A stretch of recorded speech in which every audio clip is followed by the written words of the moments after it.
The grand experiment is upon us, and I, for one, could not be happier. All right, so my man Andrew Biggs and I were talking last night on the live stream, and if you weren't there, what the hell, dude? What's up?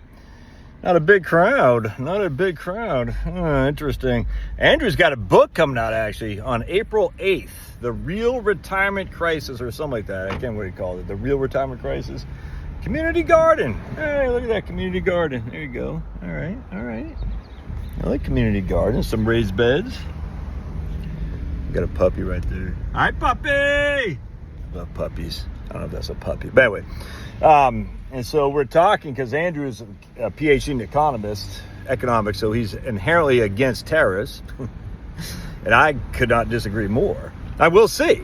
But I mean, the facts are the evidence on the anti-tariff evidence just doesn't exist the way these PhD economists would tell you. It just doesn't.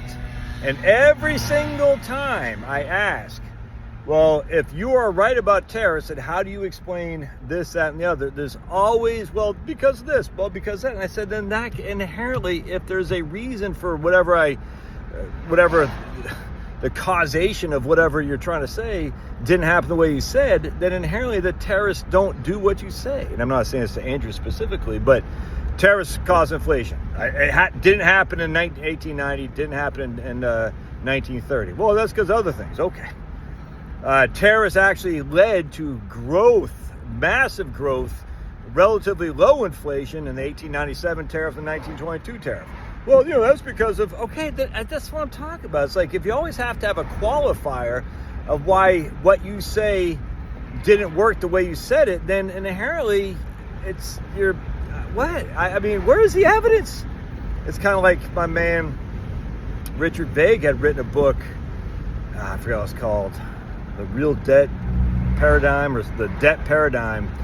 Freaking great book. He goes over all the history of massive increases in M2, and he says very rarely does mass inflation follow suit. Very rarely. Sometimes it does, but not even the majority of the time. So if it doesn't have the majority of the time, you cannot then say huge increases in M2 causes inflation. You just can't. Because it doesn't happen all the time, not even the majority of the time. In fact, if anything, what you'd say in this case with tariffs, there's basically 4 major tariffs since 1890.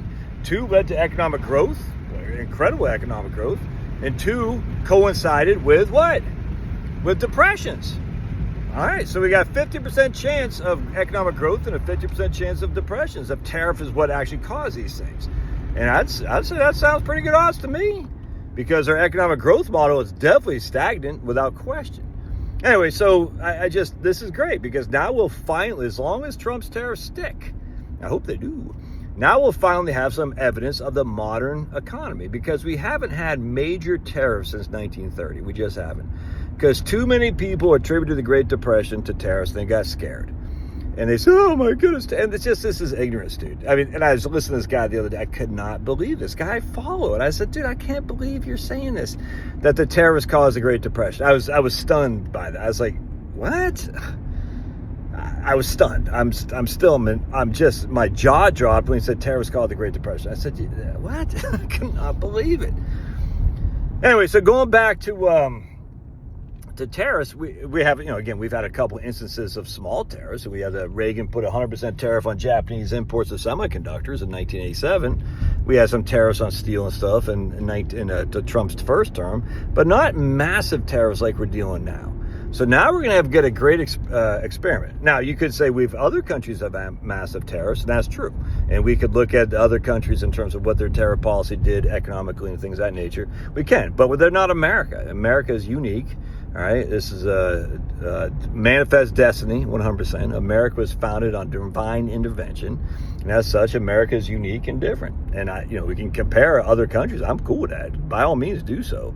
But because of America's divine intervention status as manifest destiny, I think it's been great. I think we're going to get a good gauge as long as tariffs stick. Remember, Sniffy, as what I was saying in my earlier video today, it's amazing how far the Democrats have come anti-tariffs. It's crazy. And I just, they used to be like that, but it's amazing that they're literally saying, oh, no tariffs for anybody. So what happens is that whoever comes in next after Trump, he's going to have to extinguish the tariffs via executive action, executive order, or legislation. And we'll see if the Democrats can get that policy through. I don't think they're gonna, because Biden kept a lot of Trump's tariffs. Very interesting.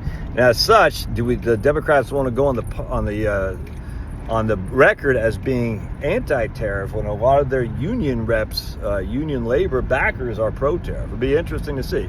So it's gonna put Democrats in a bind for sure. And that bind, I think, will make the tariff stick. Even if it's not done by legislation, it's done by executive order, I think that bind will make the tariff stick. And that's good, because we'll have a number of years now to see if these tariffs are actually going to be beneficial to our country or negative. Just because people say they'll be negative. I heard my man J.O. today, when I saw him on Facebook, yeah, we've been liberated from $2 trillion of equity value. I said, well, I mean, the bond market's going way high. What's more owned, equities or bonds? If the bond market is way high and equities are way down, and bonds are owned by more people than equities in terms of people being the overall investment market, because the bond market dwarfs the stock market, we've had a massive increase actually in capital appreciation via bond market. All right, so I mean, it's just fact. Now again, bonds don't appreciate. I grant you, bonds always mature back to zero, or back to the par value, excuse me. But at the end of the day, for every dollar we've lost, so to speak, in equities, we've gained $1. And I don't know that to be absolutely true, but we've gained a fraction of a dollar of some sort in bonds, at least for the time being. So at the end of the day, it's funny how these people, the anti-terrorist people, just see one side of the equation. And I find it funny, because there is more to the story. And I just can't wait. Let's see the grand experiment, man. Let's see it. Reagan was for tariffs. Lots of Republicans have been for tariffs, as the Democrats predominantly have been the anti-tariff. And next thing you know, the Republicans are going to be more of a pro-union party, which I'm okay with too, man. I don't like the closed shop. That always bothered me. And I don't like closed shop means you have to join a union, or at least pay union dues if you want to get a job. I don't like that at all. But I think being a little bit more favorable to unions is not a bad strategy for the Republican Party, for sure.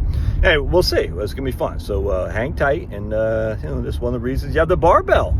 You have enough cash to withhold some trying times, and you have enough stocks in there to get the permanent growth that we hope to see year over year over year. All right, God bless. Smash, and subscribe, and share with your friends. See ya.